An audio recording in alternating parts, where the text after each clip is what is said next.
Hello student, welcome to quick learn with Vibha. आज हम लोग देखेंगे एक्सरसाइज 7.1 के आगे के क्वेश्चन। चलिए आगे के क्वेश्चन को हम लोग सॉल्व करते हैं और देखते हैं नए नए तरीके से उसको कैसे बनाया जा सकता है। चलिए देखते हैं क्वेश्चन नंबर 11। क्वेश्चन नंबर 11 क्या बोल रहा है? एक मशीन 5 मिनट में 200 पन्ने छापती है। उसी प्रकार 2 गुना 10 के घात 3 पन्नों को छापने में कितना समय लगेगा? तो चलिए इसको सॉल्व करते हैं। अब देखते हैं यहाँ पे क्या बोला गया है। एक मशीन कितने मिनट में? 5 मिनट में 200 पन्ने। ठीक है। और वहीं पे क्या बोला गया है? दो मशीन 2 गुना 10 का घात 3 बोला गया है ना, मतलब दो मशीन समय निकालना है, मतलब एक मिनट में कितना? 10 का घात 3 पन्ना। ठीक है, 10 के घात 3 पन्ने। ठीक है, मतलब यहाँ पे क्या लिखेंगे? माना एक मिनट में 10 के घात 3 पन्ना छापती है। तो इसको हम लोग एक सारणी के रूप में बना सकते हैं। क्या बनेगा सारणी?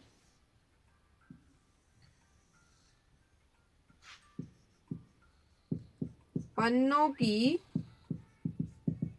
संख्या, और ये क्या हो जाएगा हमारा? समय। ठीक है, कितना बोला गया है? 5 मिनट में 200 पन्ने और एक मिनट में कितना? 2 गुनी 10 के घात 3। अब यहाँ पर x और 2 गुना 10 के घात 3 के बीच वही अनुपात होगा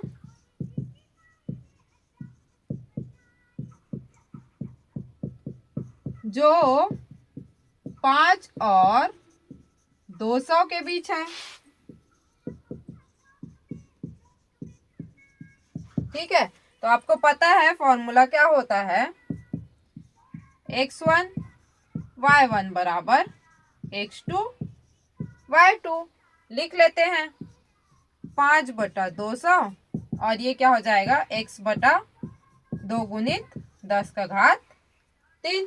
इसको सॉल्व भी कर सकते थे 10 के घात 3 को, और आगे भी कर सकते हैं। ये क्या हो जाएगा? 5/200 और x बटा ये 2 गुना 10 का घात 3, मतलब 10 गुना 10 गुना 10, 3 बार गुना, तो ये क्या हो जाएगा? 1000। तो यहाँ पे लिख सकते हैं 1000। ठीक है, अब आगे का मैं यहाँ पे साइड में लिख रही हूँ। ये क्या हो जाएगा? x का वैल्यू निकालना है, तो हम क्या करेंगे? इसको पक्षांतर करेंगे, तो ये जो भाग में है वो इधर आके गुना में हो जाएगा। तो क्या होगा? 5 गुना 2 गुना 1000 बराबर x, और बटा में क्या है? 200।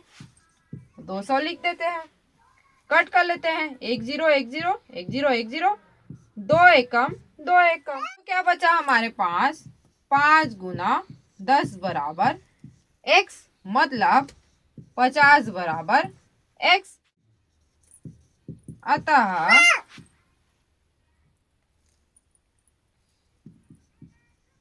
1000 पन्नों को छापने में 50 मिनट लगेंगे। ठीक है, तो ये है हमारा सॉल्यूशन। आगे देखते हैं क्वेश्चन नंबर 12। क्या बोल रहा है? एक साइकिल चालक 3 घंटे में 12 किलोमीटर चलता है। कितने घंटे में वह 20 किलोमीटर की दूरी तय करेगा? तो चलिए हल कर लेते हैं। क्या होगा? क्या लिखते हैं? समय बढ़ने से उसकी चाल बढ़ रही है, उसकी चाल बढ़ती है, मतलब क्या हो रहा है यहाँ पे, अतः यहाँ अनुक्रमानुपाती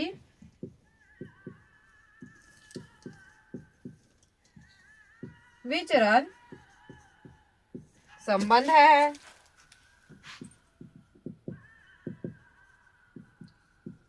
मतलब माना x घंटे में वह 20 किलोमीटर तय करता है, या हमने मान लिया कि x घंटे में 20 किलोमीटर तय करता है, तो इसका सारणी बना लेते हैं। तो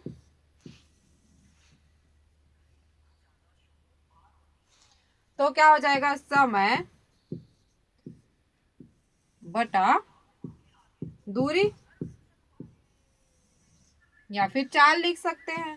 समय कितना है, 3 घंटा, कितना किलोमीटर चल रहा है, 12, और यहाँ पे समय क्या है, हमको निकालना है, और कितना किलोमीटर चल रहा है, 20। मतलब अतः x और 20 के बीच वही अनुपात होगा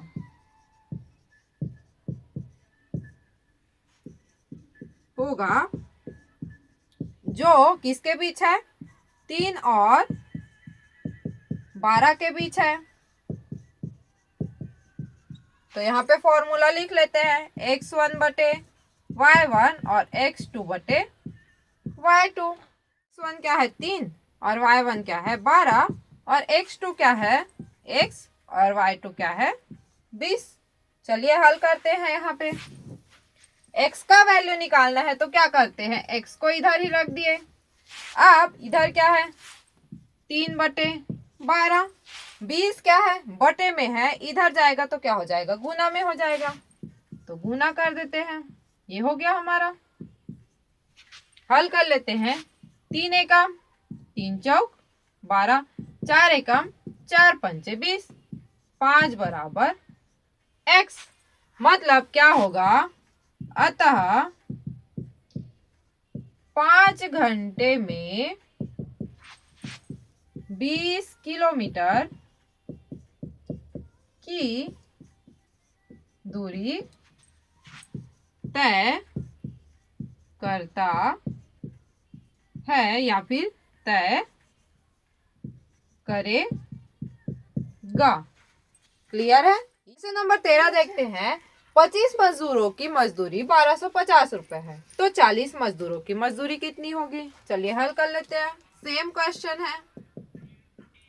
क्या बोल रहा है, अगर चूंकि मजदूरों की संख्या बढ़ने से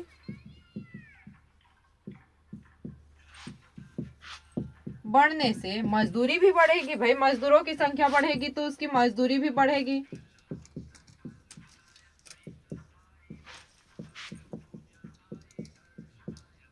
अतः यहाँ अनुक्रमानुपाती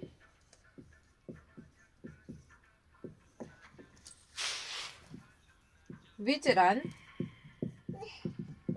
संबंध है। अब देख लेते हैं, 40 मजदूरों की मजदूरी बोली गई है, तो माना 40 मजदूरों,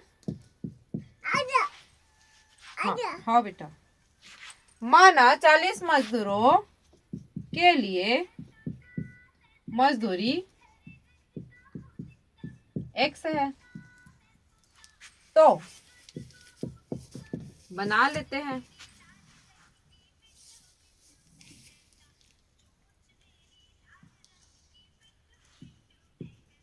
मजदूरों की संख्या और ये हो जाएगा मजदूरी। कितनी है मजदूरों की संख्या, पहले 25, उसकी मजदूरी कितनी है 1250 रुपए, और दूसरे में कितने हैं मजदूर 40, और उसकी मजदूरी हमें पता नहीं है। ठीक है, तो यहाँ पे क्या बोला गया है, अतः 40 और x के बीच वही अनुपात होगा ना भाई, जो अनुपात इसके बीच होगा वही अनुपात होगा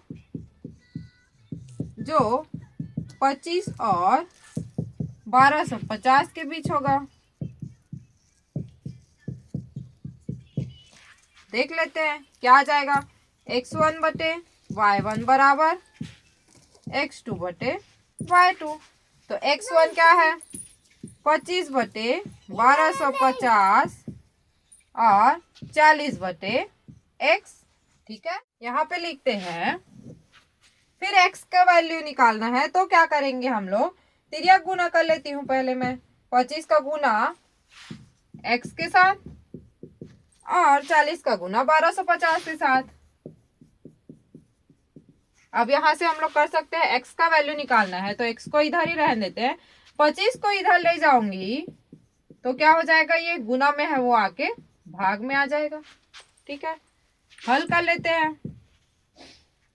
ये क्या हो जाएगा, 5 से करती हूँ, 5 पंचे 25, 5 अट्ठे 40। ठीक है, 5 एकम 5, 5 दूनी 10, 5 पंचे 25 और 0, 8 गुनी 250 x।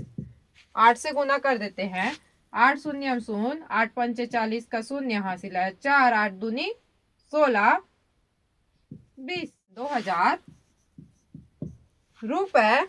मतलब अतः 40 मजदूरों के लिए मजदूरी 2000 रुपए होगी। क्लियर है। अगला क्वेश्चन देखते हैं। एक मजदूर को 13 दिनों के काम के लिए 806 रुपए मिलता है। यदि उसे 1798 रुपए मिले तो बताइए कि उन्होंने कितने दिन काम किया।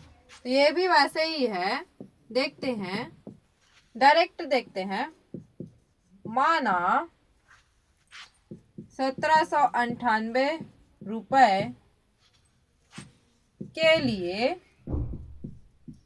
x दिनों तक काम किया।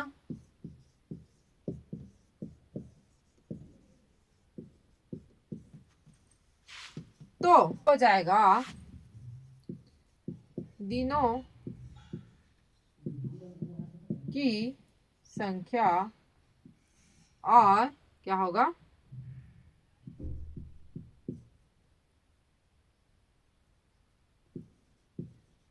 मजदूरी रुपया में कितनी मिली।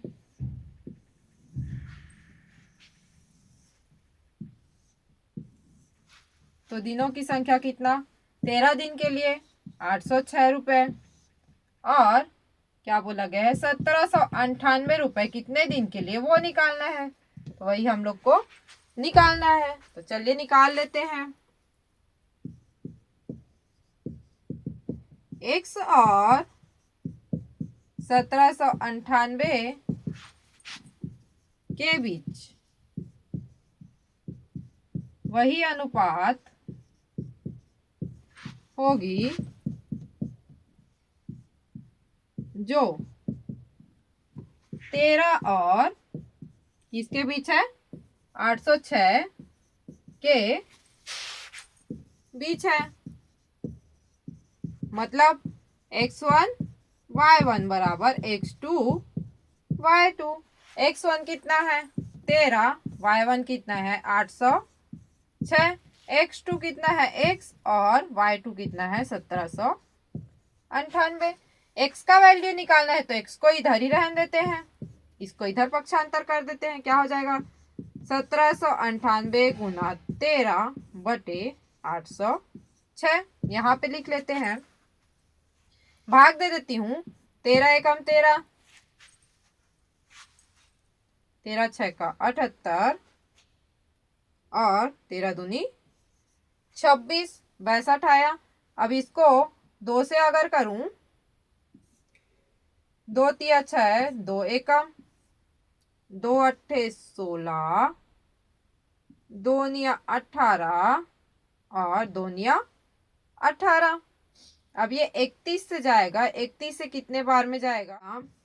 31 दूनी और 31 निया, मतलब जो x का वैल्यू है वो कितना आया हमारे पास? 29। मतलब क्या हो जाएगा? क्या बोला गया है, क्या निकालना है हम लोग को? कितने दिनों तक काम करेगा? अतः 29 दिनों तक काम करने से कितना रुपए मिलेगा उसको? 1798 रुपए मिलेगा।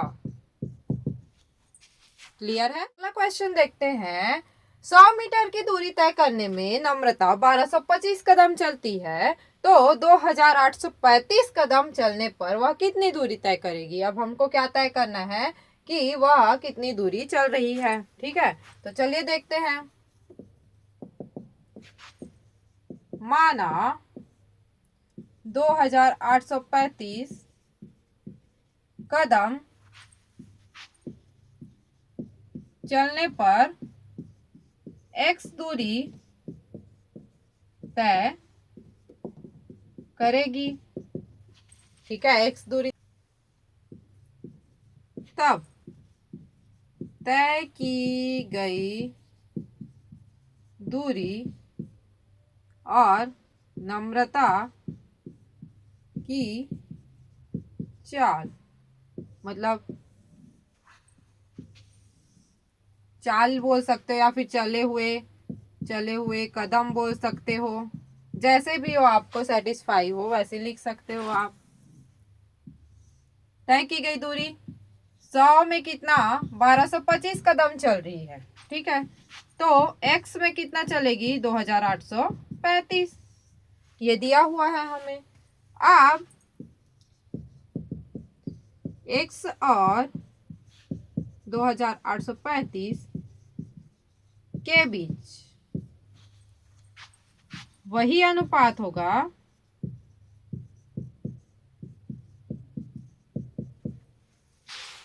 जो 100 और किसके बीच है? 1225 के बीच है। तब x1 y1 x2 y2 लिख लेते हैं। x1 क्या है? 100 और y1 क्या है? 1225। ये x और 2835। यहाँ पे चूंकि x का वैल्यू निकालना है तो x को इधर लिख लिए, और क्या हो जाएगा? 100 गुणित 2835, इसको इधर पक्षांतर कर दिए, और 1225। ठीक है, अब इसको हल कर लेते हैं, 5 से करके देखते हैं। 5 दूनी 10, 5 चौक 20, 5 पंचे 25, ये हो गया 20। फिर से कर लेते हैं। 5 चौक 20, 5 चौक 20, 5 निया 45, कितना आया? 4 गुणित 2 8 3 5 बटे 39। ठीक है, अब करते हैं। 7 7 49, 7 एकम 7 7 7 चौक 28, 7 शून्यम 0, 7 पंचे 35, 4 गुणित 405 बटे 7। इसको हल करेंगे तो क्या आएगा? x और ये हो गया x। इसको हल करते हैं। ये 7 से तो ये जाने वाला नहीं है, तो इसको गुना करके इससे कट करने से क्या आएगा? 231.5। ये क्या होगा? x की वैल्यू होगी। मतलब कितनी दूरी करेगी, तय करेगी? वो है 231.5 मीटर की दूरी तय करेगी। ठीक है, देखते हैं क्वेश्चन नंबर 16। क्वेश्चन नंबर 16 क्या बोल रहा है? 1000 रुपए का सामान बेचने पर एक दलाल को 73 रुपए कमीशन मिलता है, तो 100 रुपए का सामान बेचने पर कितना कमीशन मिलेगा? तो चलिए हल करते हैं। माना, ये मान लेते हैं कि 100 रुपए का सामान बेचने पर x रुपए कमीशन मिलता है।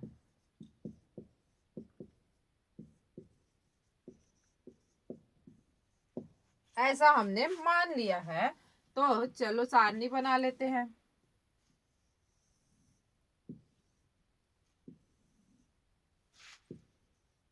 मूल्य रुपए में और ये हो गया कमीशन। कितना कमीशन, इसको ऊपर लिखते हैं,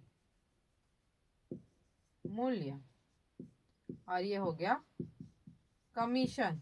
ठीक है, 1000 रुपए में कितना कमीशन मिल रहा है, 73। और 100 रुपए में बोला गया है तो 100 रुपए में कितना मिलेगा, x, वही निकालना है।